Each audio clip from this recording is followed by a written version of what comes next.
Nou, julle is vanaand hier, want is hemelvaart. Mense kom nie elke donderdag aand kerk toe nie. Julle is welkom, maar mense doen nie. En hier is ons vanaand. Hier is ons vanaand. En vanaand is vir my veral spesiaal. En Jean wys dit vanaand vir my uit. En hy is die enigste ou wat dit genoem het. En die res van julle gaan dit nou agterkom. Gister, presies 5 jaar terug, het ons eerste diensie gehou.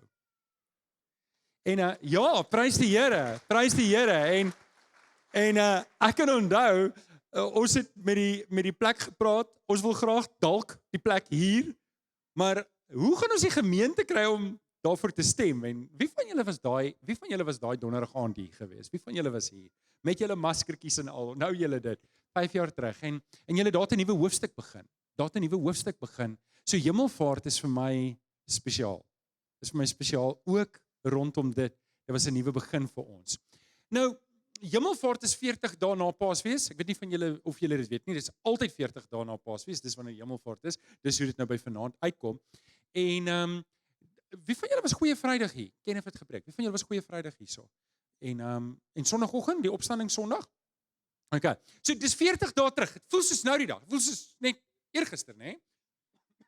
En ek wil julle net terugvat na die disippels toe, want julle moet verstaan, vir ons is dit, hoorie, dis Paasnaweek en dit is baie spesiaal en ons herdenk die Here Jesus se kruisiging, ons herdenk sy opstanding en dan gaan 40 dae verby en dan kom ons bymekaar en ons herinner mekaar, o ja, dis hemelvaart. Nou, die van julle wat oud genoeg is sal onthou, daar was 'n tyd toe dit 'n publieke vakansiedag was en nie dat almal kerk toe gegaan het nie, maar dit was daarom 'n lekker vakansiedag en ek is eintlik bly dis nie 'n vakansiedag nie. Weet julle hoekom?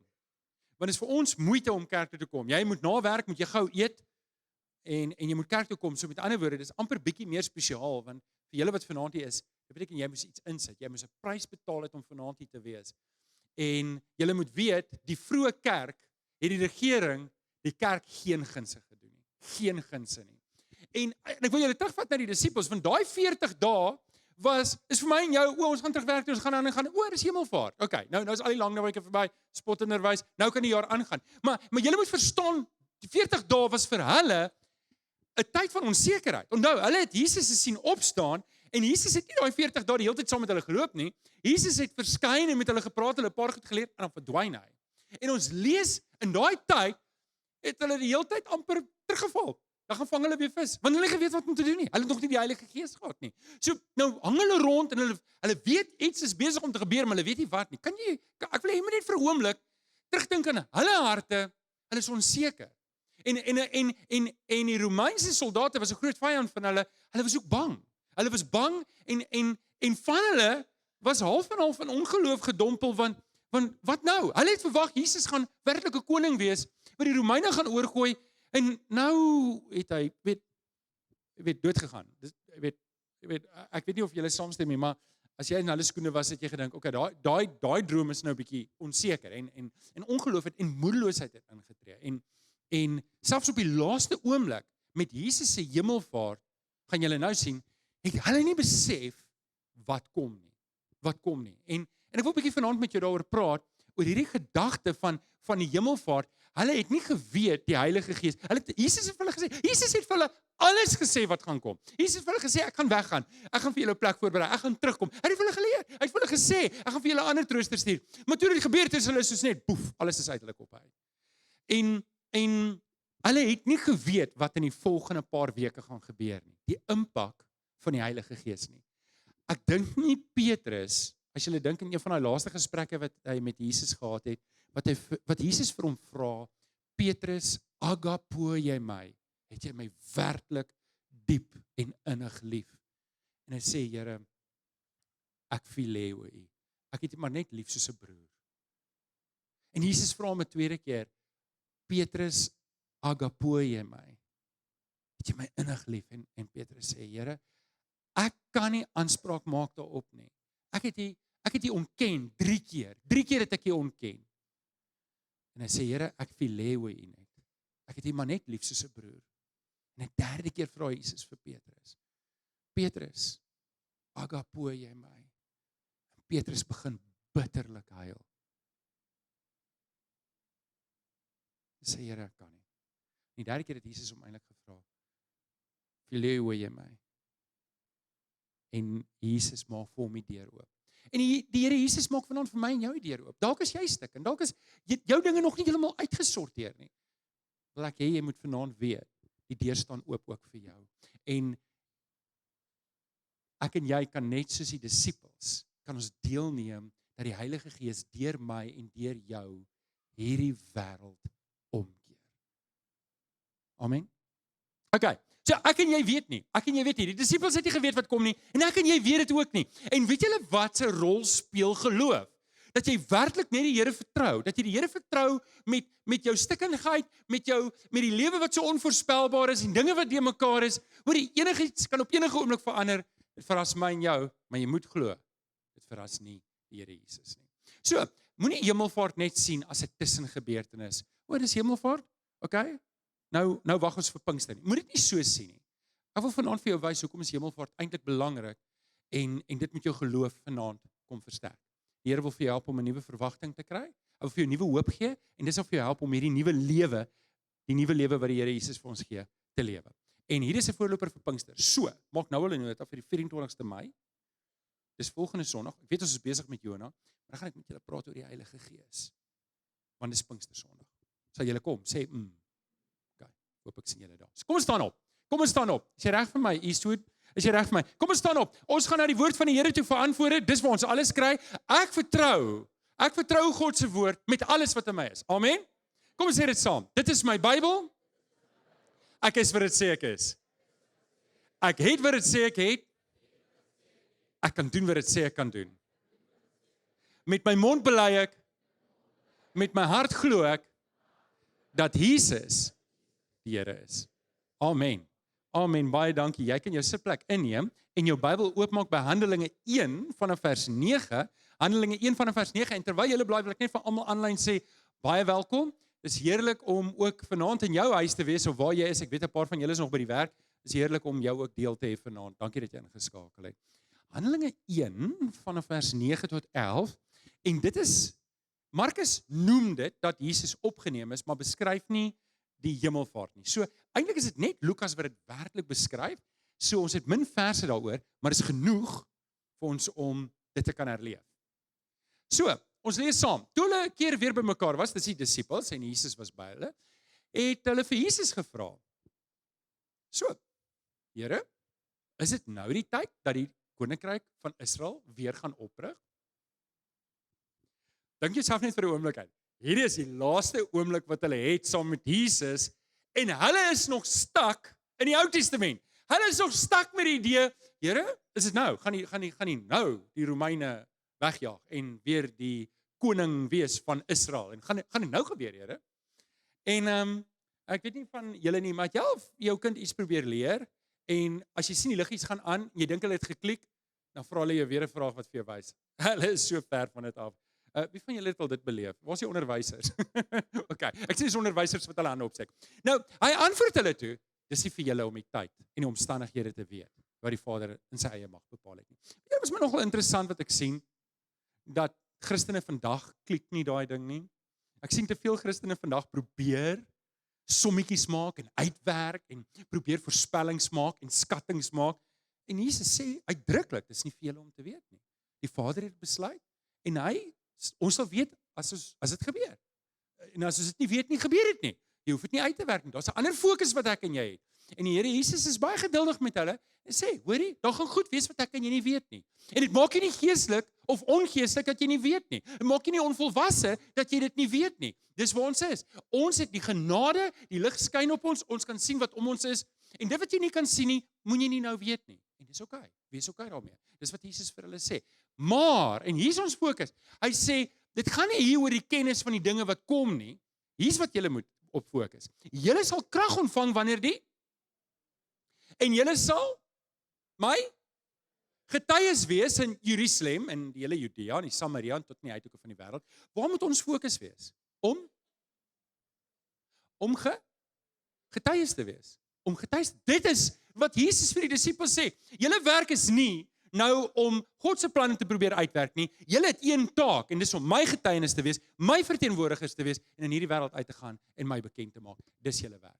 Nou, nadat hy dit gesê het, is hy opgeneem en terwyl hulle dit sien en 'n wolk het hom weggeneem sodat hulle hom nie langer kon sien nie, Terwyl hy weggegaan het en daar nog kyk hulle nog stip na die hemel, het daar skielik 2 mans in wit klere by hulle gestaan.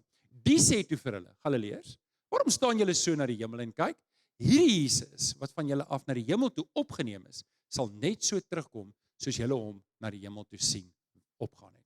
Nou oké, daar's 'n teksgedeelte vir vanaand en natuurlik vir hulle was dit 'n nuwe verwagting, vir ons is dit nou nie 'n nuwe verwagting nie, maar ek wil jou tog uitdaag dat jy 'n dieper nuwe verwagting kry teenoor wat die Here Jesus in en deur jou en in en deur ons kan doen.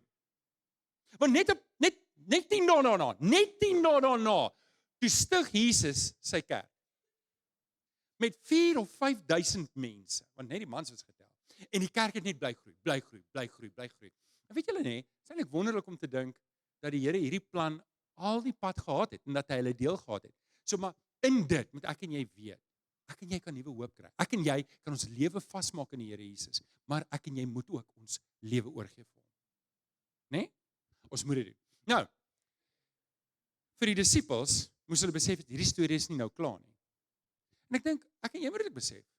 Ons storie, ons as gemeente se storie, is nog nie klaar nie. Ons het 'n werk om te doen. Ons het 'n taak om te doen. En ek wil hê jy moet vanaand net 'n bietjie moed skep. En ek wil vir jou 4 belangrike dinge gee waaraan jy moet vashou rondom hemelvaart voordat ons Pinkster toe gaan. Is jy gereed daarvoor? Nommer 1. Jesus lei vir ons die pad. Hy gaan voor ons uit. Ek gaan nou 'n paar goeie sê wat dalk vir jou vreemd gaan klink, maar ek wil hê jy moet dit vashou want Jesus stel vir ons in alle opsigte die voorbeeld. Hy sê in Johannes 14 vers 3: As ek gegaan het, gaan ek vir julle plek gereed maak. En as ek dit gedoen het, kom ek terug en sal julle na my toe neem sodat julle ook kan wees waar? Okay, so Jesus sê hy gaan terugkom. Daar's 'n verwagting. Daar's hoop. Die Here is besig met iets. En hy is nie klaar nie, want hy het gesê as hy klaar is, gaan hy wat doen? Dan gaan hy terugkom. So hy's nog nie klaar nie. En hy werk nog steeds deur die Gees. Hy wil uit vir die disippels sê, onthou ek is by julle tot aan die volëinding van die wêreld. Hoe is hy by ons? Deur die Heilige Gees. En hy is nog steeds besig. Hy's nie klaar nie. Sê vir die ou langs aan, die Here is nog nie klaar met jou nie.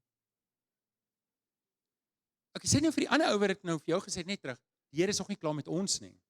Hy's nog nie klaar met ons nie. Hy's besig met ons en ons moet aan daardie hoop vashou. Nou, dalk moet ek gou teruggaan. Ek wil net vir julle verduidelik wat ek bedoel met Jesus lei vir ons die pad. En dis wat die Hebreërskrywer sê. Hy sê ons het nou 'n hoofpriester wat in alle opsigte meegevoel het met ons. Hy weet waartoe ons gaan. Ek dink ek en jy kan maklik dink aan Jesus as 'n weet in die Nuwe Testament. Dis te lank terug en daar's 'n disconnect baie keer tussen my en Jesus. Ek dink, maar weet Jesus regtig hoe ek voel? Ek wil jou net herinner, Jesus was gebore as 'n regte egte mens. Hy was 'n regte egte mens. En hy het gelewe as 'n regte egte mens. As hy saam met sy pa in die werkswinkel houtwerk gedoen het, so by the way, dis wat hy gedoen het, dan het hy waarskynlik splinters gekry. Nee? En ons lees in Matteus dat hy het gegroei in guns by God en by mense. Met ander woorde, hy het nie sommer net alles, dit het nie net in sy skoot geval nie. Hy moes die woord van God bestudeer om dit te ken. Dit was nie net in hom ingelaai nie. Hy moes die moeite doen soos wat ek en jy dit moet doen. En net so was hy in die woestyn versoek, soos wat ek en jy versoek sou word. Net so het hy dieselfde emosies beleef. Hy het ook hartseer geraak. Hy het ook kwaad geraak. Natuurlik hy het nooit sonde gedoen nie, maar hy het al die emosies beleef wat ek en jy beleef. En toe hy gesterf het hy gesterf soos wat enige mens sou sterf wat in 'n kruis hang. Aan asemnood het hy versmoor. En hy's dood. Okay, so ek wil net jy moet dit onthou dat al die fases wat ek en jy gaan deurgaan in hierdie lewe, het Jesus vir ons ingelei en hy het vir ons 'n voorbeeld gestel. Nou okay. Hier's eintlik die ding wat ek nou vir jou wil sê. Hier's 'n ding waar jy nou moet oplet. Dis almal nog wakker. Ek weet die van julle wat nog nie aandete geëet het nie, is honger, maar hoor nou hierdie ding.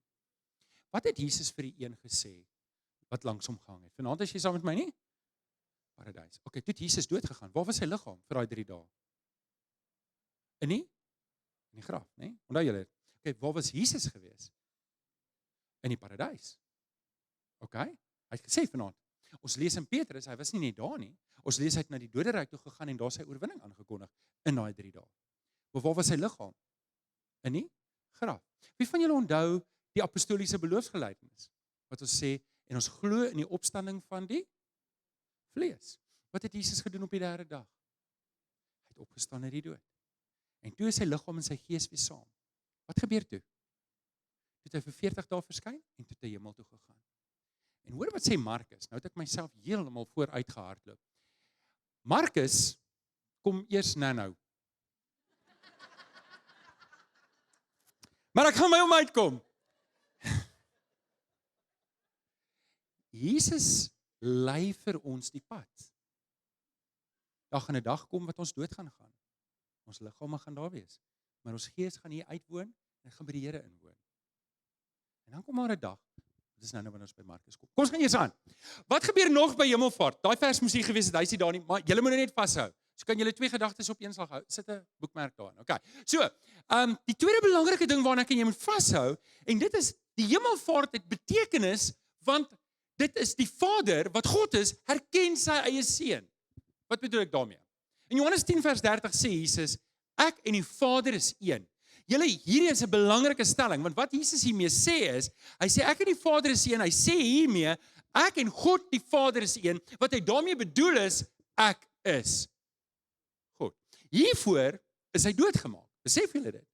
Vir hierdie einste stelling is hy tot die dood veroordeel, want hy praat godslasterik. Natuurlik, het 'n paar baie goedjies bygesit, maar hierdie was die waarheid. Nou, talk is cheap, hoorie, daar was baie mense in die verlede wat gesê het, hulle is die seun van God. Daar was baie mense in die verlede wat gesê het, hulle is God in mensvorm. Daar's baie mense, so enigiets kan dit sê. Enige iemand kan dit praat, maar kan Jesus, die Engelse woord is substantiate, kan hy dit bewys? Can he deliver the goods? En dis die vraag wat ek en jy moet vra. En nou gaan ek en jy terug, want sien, as die Vader dit beamoen, dan is dit so, stem julle saam. As die Vader sê, dit is my seun, as hy, waar's my seun is ook vanaand hierso, hy is hier iewers, ek weet nie of hy nou by Christus is nie, maar, as 'n pa moet sê, dis my seun, dan, hy kry mos sy krag in sy pa, reg? Nou hoor ek gou wat gebeur hierso. Die antwoord op hierdie vraag is, doen die pa dit, en julle weet daai verse, is ja, en nogmals ja. Kom ons kyk daarna. Die Vader erken vir Jesus, Matteus 3 vers 17, toe hy gedoop word, hy sê, dis my geliefde seun. Die ou vertaling sê, in hom het ek wel behaag. Oor hom is ek bly. Matteus 17 vers 5 is die disippels saam met Jesus op die berg van verheerliking en die Vader sê dit oor sy seun. Hy sê, dit is my geliefde seun, oor hom verheug ek my. Wat sê hy nog? Luister na hom. Klink dit vir julle of die Vader sy seun erken? Kan nie verby dit kom nie, nee. Maar die hoogtepunt is eintlik die hemelvaart. Die hoogtepunt is hier's Markus nou. Markus 16 vers 19 wat sê, nadat die Here Jesus dit vir hulle gesê het, is hy in die hemel opgeneem en hy het aan die regterhand van God gaan sit. Dis 'n ereplek. Om aan die regterhand van die Vader te sit het 'n paar basiese betekenisse. Dit beteken, daar waar Jesus nou het, word hy nie net erkenning gegee om te sê, jy's spesiaal nie. Weet jy vat nie iemand saam met jou, jy laat nie iemand langs jou sit, as jy nie assosieer met hom, as jy nie trots is op hom, en as jy nie hom daar wil hê nie. Maar meer is dit uitvoerende mag wat Jesus het. Wat God die Vader daar eintlik sê is, hier is my uitvoerende mag. Hy het net soveel mag soos wat ek het, en ek en hy doen dinge saam. Dis my seun.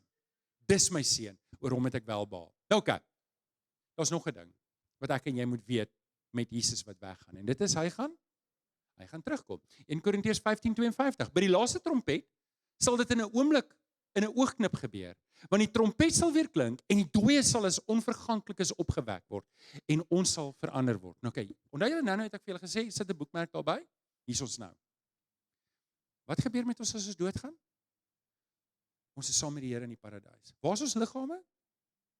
Maar hier gebeur iets. By die laaste trompet sal dit in 'n oomblik, 'n oogknip gebeur, want die trompet sal weer klink en die dooies sal as onverganklikes opgewek word. Dis die apostoliese geloofsbelijdenis wat ons as kinders gesê het, onthou julle. En ons glo in die opstanding van die vlees. Sê maar my liggaam gaan nie baie goed lyk daai tyd nie. Stem jy saam? Hoorie, as die Here ons uit stof uit kan maak, kan hy ons weer hermaak. Okay? Hy het nie 'n probleem nie, daar's nie 'n probleem as hy Jona in 'n vis kon sit, dan hy kan enigiets doen. En hy sê ons sal as onverganklik is. Met ander woorde, ons kry liggame wat verheerlik is. Hoorie, wie van julle dra brille? Ek vir julle goeie nuus. Wie van julle drink suikerpilletjies? Bloeddrukpilletjies? Cholesterolpilletjies? chill pilletjies. Okay, alright? Nee, ek het vir jou goeie nuus. Wie van julle het bietjie stikkende knieë? Stikkende arms. Ja, weet julle, die Bybel sê in Openbaring, die see gaan sy dooies teruggee. Okay? En dan wat die Here gaan doen is, hy gaan ons maak, sê Romeine, dat ons is soos wat hy is, soos Jesus is. Nou ons sal nooit die heerlikheid van Jesus hê nie, maar ons gaan 'n verheerlikte liggaam kry wat ewig gaan leef. En dit is hier die wonderlike ding. Daarom, weet julle wat? Ek weet nie, ek het nou begin agterkom ek raak oud. Ek het saam met die jong mense gaan luisterteks speel. Ek het vir 3 weke mank geloop. Ek is nie 3 weke terug nie, maar ek besef ek kan nie meer saam met hierdie jong mense hardloop nie. Maar eendag gaan ek vir hulle 'n ding of 2 wys. As hulle dit maak, hulle moet dit maak, maar in elk geval. So hier is die ding wat ek wil hê jy moet hoor is, Jesus kom terug en dit gaan 'n heerlike dag wees mits jy en ek aan Jesus Christus behoort. En ouens, dis die belangrike ding. Dis die ding wat ons gaan nou nagmaaltafel toe gaan. Hierdie is die ding wat ek jou wil vra is, ken jy Jesus Christus as jou verlosser? Ek vra nie of jy groot geword het in 'n kerk nie. Ek vra nie of jy 'n Bybel, 'n mooi Bybel het en of jy nou en dan jou Bybel oopmaak nie. Ek vra vir jou vanaand, het jy 'n verhouding met die Here Jesus? Ken jy hom? Romeine 8 sê, sy gees getuig saam met my gees dat ek 'n kind van die Here is. Ek wil vir jou vanaand vra, getuig die Heilige Gees vanaand in jou hart dat jy aan Jesus behoort. Met ander woorde, as jy stil is, beleef jy dat God in jou hart bevestig dat jy aan hom behoort. Want indien dit nie so is nie, is die kans goed dat jy vanaand hier sit en jy is goed gekerk, maar ongered. En dan pleit ek vanaand vir jou. Dan pleit ek vanaand vir jou. Kies die Here Jesus. Gryp hom aan. Want ek en jy het 'n wonderlike vooruitsigte. Hierdie lewe is nie die einde nie. Amen. OK. Handelinge 1 vers 11. Hierdie Jesus wat julle van die hemel af sien opneem het, hy sal net so weer terugkom. Daar kom 'n dag. Nou OK, gegeewe dit, as dit nie gou is nie, dan gaan ons almal op 'n ander manier daar kom, which is fine. Dit is OK. Ek wil net hê jy moet 'n groter verwagting ontwikkel dat hierdie lewe is nie dit nie. Partykeer dan kan ons veral ons in ons westerse samelewing, nê? Ons lewe hierdie lewe asof dis is dit. Ek moet dit maak tel. En ons kan ons lewe mors. Ons kan goeie geleenthede vir Jesus mors as ons so lewe. So, kry 'n bietjie hoop. Is nog nie klaar met jou nie. Amen. 2 Petrus 3 vers 9. Die Here stel nie hierdie belofte uit soos baie mense dink nie. Hoekom gee hy ons nog kans? Want hy wil hê mense moet gered word. Ek en jy te fokus. Wat moes die disippels op fokus? Op wanneer Jesus die koninkryk gaan herstel of om op getuienis te wees? Getuienis te wees. OK, dit bring ons by die laaste ene. Kenneth, julle kan vorentoe kom. Daar's werk om te doen. Daar's werk om te doen. Daai mure die vers op. Die oes is groot, maar die arbeiders is min. OK, ons moet bid dat die Here nog arbeiders stuur. Almal van ons wat hier sit, moet 'n rol speel. Almal van ons moet 'n rol speel. Nou, almal kan nie alles doen nie, maar almal moet iets doen. Ek moet iewers ingeprop wees. Julle ouens, dis hoekom ek hier staan. Want ek glo aan die krag wat God in die gemeente gesit het. Jesus sê vir Petrus, hierdie rots, hierdie getuienis dat jy sê ek is die Here Jesus, is waarop ek my wat gaan bou? My kerk gaan bou. Daarom is ons kerk. Ons moet ingeprop wees. Ons is nie solo lone rangers wat elkeen sy eie ding probeer doen nie. Ons moet dit saam doen. Ons moet saam staan en moet ek my hande en my voete vuil maak. Nou, hier is die ding. Niemand van julle mag niks doen nie. As jy sê jy is 'n kind van die Here, wie van julle sê ek is regtig gered, ek is regtig 'n kind van die Here, ek is regtig lief vir Jesus, steek op jou hande. OK? Dan kan ek nie niks doen nie. Ek kan nie niks doen nie. Ek kan nie onbetrokke wees nie. Ek kan nie op die kantlyn sit nie. Ek moet verstaan dat ek is een van die Here Jesus se soldate en ek het werk om te doen. En baie keer is ek so bemoeisiek met hierdie wêreld en wat in die wêreld aangaan en my eie privaat dinge dat ek geabsorbeer is. Ek soos 'n vliegende spinnerak wat nie aandag kan gee aan die Here se dinge nie. En eintlik het die Here alles wat ek nodig het klaar vir my gegee. Ek moet hom net vertrou. So ouens, kom ons prop ons in die liggaam van Christus. Kom ons prop ons in. Kom ons doen wat dit vat. Chris deel altyd hierdie versie as ons buite staan. Hy sê in 1 Korintiërs 15 vers 58, wees standvastig, onwankelbaar en altyd oorvloedig in die werk van die Here, omdat julle weet dat julle inspanning in diens van die Here nie te vergeefs is nie. Die werk wat jy doen vir die Here, maak saak. Jy dink dalk dit maak nie saak nie, maar dit doen. Die Here gebruik dit. Die Here sê vir ons, wees standvastig, wees onwankelbaar. Ons moet oorvloedig wees, omdat ek en jy weet, ons weet dit, dat hierdie werk wat ons vir die Here doen, is nie te vergeefs nie. Amen. Ek kom smeek julle vanaand. Ek kom smeek jou vanaand. As jy vanaand hier sit, en jy weet jy ken Jesus nie.